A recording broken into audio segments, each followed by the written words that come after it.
let's talk about humidifier.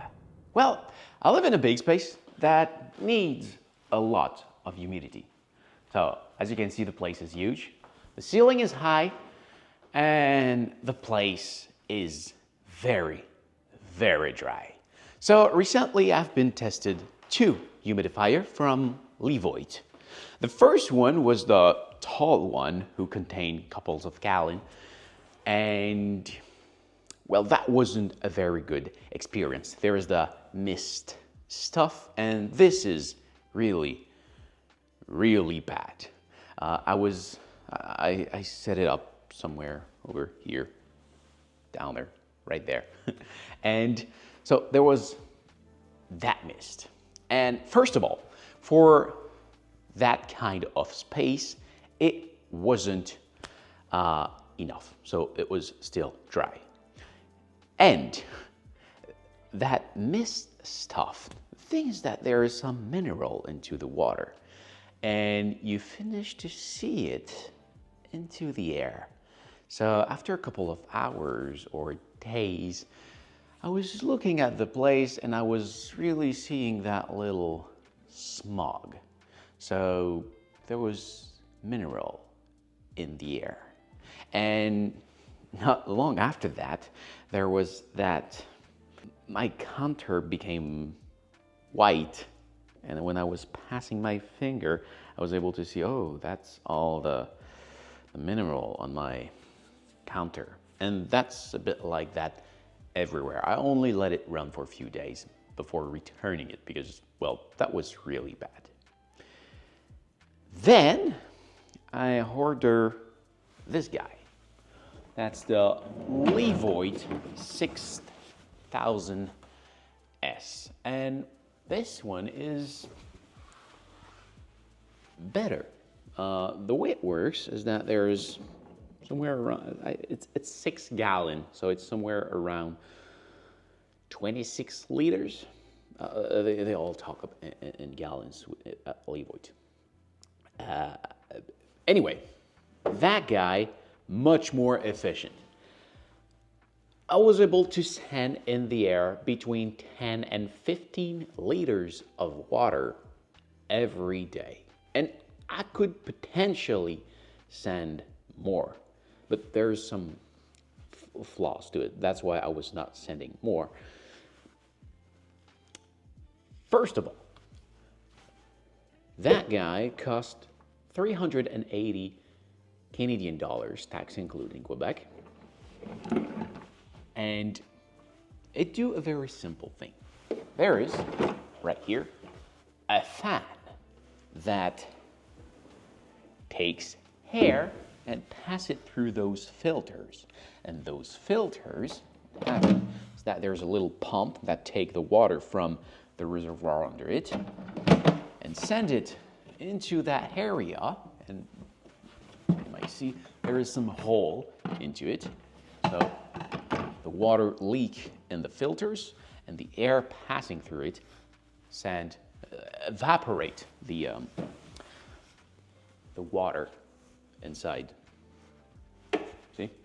But after some day, your filter become a bit disgusting. Actually, most of what you see, and I've cleaned them, is mineral from the water because they don't evaporate with it. That's the whole point.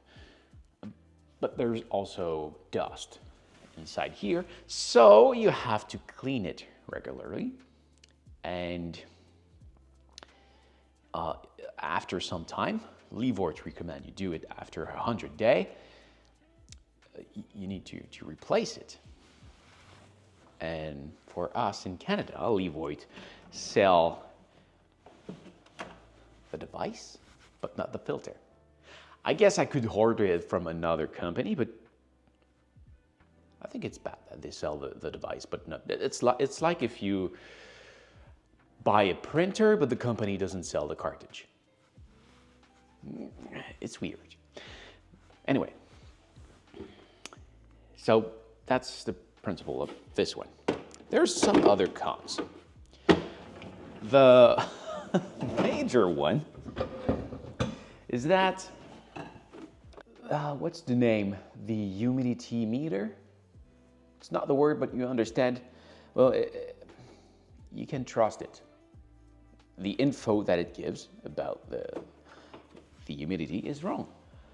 And you just start it and you see a big difference. Maybe it's a problem of placement in the device. I don't know, but the reading I have with the humidity is wrong. And I've compared it with other humidity sensor and yeah, it's wrong.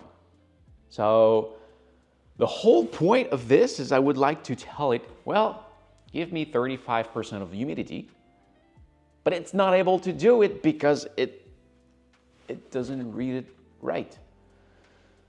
So I just let it run all the time at low, medium, or high.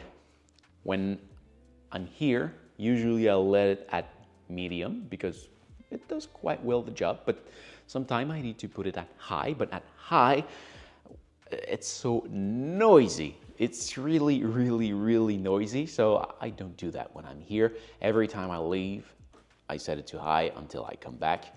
And when I do record videos, I can't leave it at medium because it's still too noisy, so I have to set it at low or off. At low, it's really not noisy. It's almost not perceptible, except when I'm recording videos.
That's the thing.